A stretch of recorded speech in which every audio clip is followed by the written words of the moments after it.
पश्चिम Asia में बढ़ते तनाव के बीच भारत सरकार ने एक बार फिर से भरोसा दिलाया है कि हालात पूरी तरह नियंत्रण में है।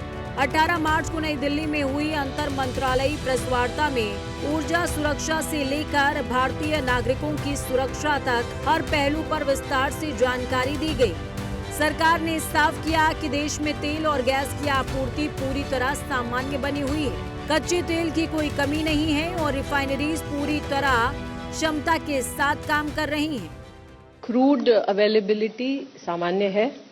रिफाइनरीज उच्चतम कैपेसिटी पर ऑपरेट कर रही हैं। Domestic LPG production has increased by 40%। Retail outlets पर कोई ड्राई आउट रिपोर्टेड नहीं है और पेट्रोल पंप्स पर एडिक्वेट स्टॉक्स पेट्रोल और डीजल के अवेलेबल हैं। तो वहीं विदेश मंत्रालय ने बताया कि पश्चिम एशिया में रह रही करीबन 1 करोड़ भारतीय नागरिकों की सुरक्षा सरकार की सर्वोच्च प्राथमिकता है।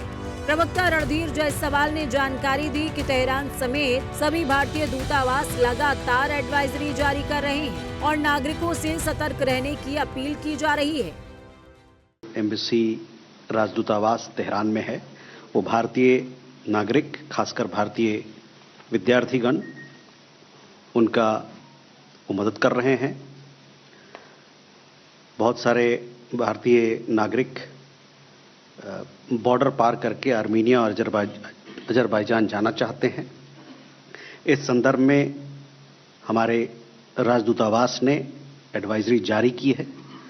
ये सभी लोगों के लिए उनके हित में होगा, उनके सहूलियत में होगा कि वो एडवाइजरी का पालन करें। इस बीच प्रधानमंत्री नरेंद्र मोदी ने यूएई के राष्ट्रपति शेख मोहम्मद बिन जायद अल नहयान से बातचीत की, जिसमें क्षेत्र में शांति, स्थिरता और भारतीय नागरिकों की सुरक्षा पर जोर दिया गया। भारत ने एक बार फिर सभी पक्षों से संयम बरतने और बातचीत के जरिए समाधान निकालने की अपील की है। Prime minister spoke to the president of UAE yesterday. The President of UAE, His Highness Sheikh Mohammed bin Zayed Al Nahyan. The two leaders discussed the current situation in West Asia.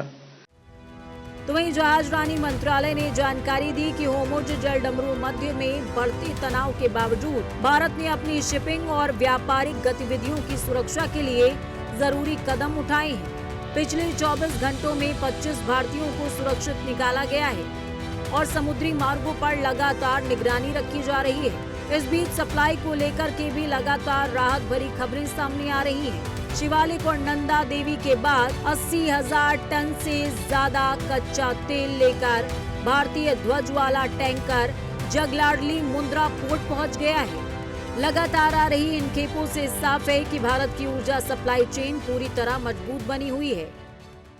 पिछले 24 घंटों में 25 भारतीय नाविकों को repatriate किया गया है sign of के बाद विभिन्न पोर्ट से या विभिन्न लोकेशन से इन दैट रीजनल एरिया।